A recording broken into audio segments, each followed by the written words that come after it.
डूब जाने वाले भोले भाले किसानों के साथ धोखाधड़ी ना हो, इसको लेकर कृषि विभाग सख्ती बरत रहा है। रबी की फसलों की बुआई से पहले 1.5 महीने तक क्वालिटी चेकिंग का अभियान चलाया गया।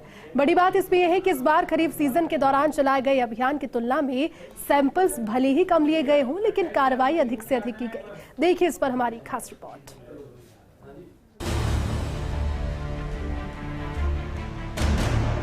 किसानों को खाद बीज बेचने वाले डीलर्स की धोखाधड़ी और कालाबाजारी से बचाने के लिए कृषि विभाग के प्रयास सार्थक साबित हो रहे हैं। रबी फसलों की बुआई शुरू हो चुकी है।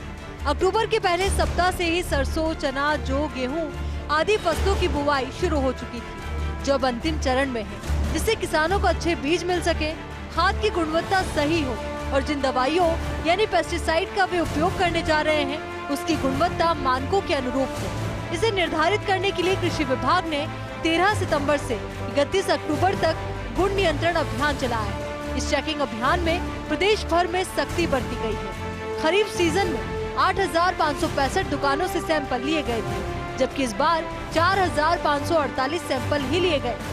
13 सितंबर से 1.5 महीने तक चलाया चेकिंग अभियान। 5,519 खाद बीज दुकानों का किया गया निरीक्षण। इन दुकानों पर कृषि आदानों की 4,548 सैंपल लिए गए। सबसे ज्यादा 2,989 सैंपल खाद के और 1,270 सैंपल बीज के लिए गए। 289 पेस्टिसाइड बेचने वाली दुकानों से भी सैंपल लिए गए। गड़बड़ी मिलने पर 32 दुकानों पर कृषि आदानों की बिक्री रोकी गई। 13 दुकानें ऐसी जिन्हें अनियमितता के चलते सीज किया गया। खाद बीज और पेस्टिसाइड की कुल 16 दुकानें निलंबित की गयी। खाद बीज की 1 और पेस्टिसाइड की 2 दुकानों के लाइसेंस रद्द किए। 11 मामलों में कृषि विभाग ने पुलिस में FIR दर्ज कराई।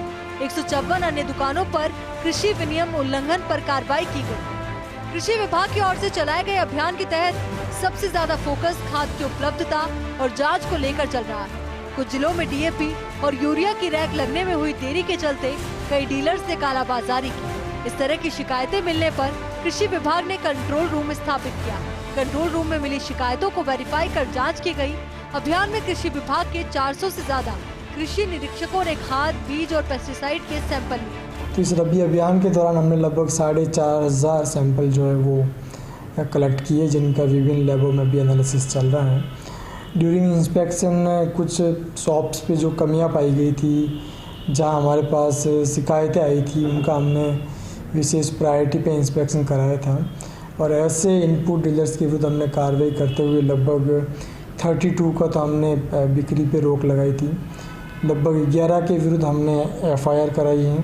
16 के हमने लाइसेंस सस्पेंड किए हैं और 13 है जिनको हमने शॉप्स को जो है सीज़ किया था। इसके साथ साथ चूँकि आम व्यक्ति को अगर कोई शिकायत है तो वो विभाग को अवगत करा सकते हैं, इसलिए हमने विभाग स्तर पर एक कॉल सेंटर स्थापित किया था। बहरहाल कृषि विभाग का ये अभियान भले ही 31 अक्टूबर को पूरा हो चुका हो, लेकिन दुकानों की जांच के लिए कवायद अभी भी जारी है। गड़बड़ी करने वाले डीलर्स की शिकायत मिलने पर बिक्री रोकने के साथ साथ दुकानों के लाइसेंस भी निलंबित किए जा सकते हैं। कुछ मामलों में पुलिस में मामला दर्ज कर कार्रवाई जारी है। Kashiram Chaudhary, First India News, Jaipur.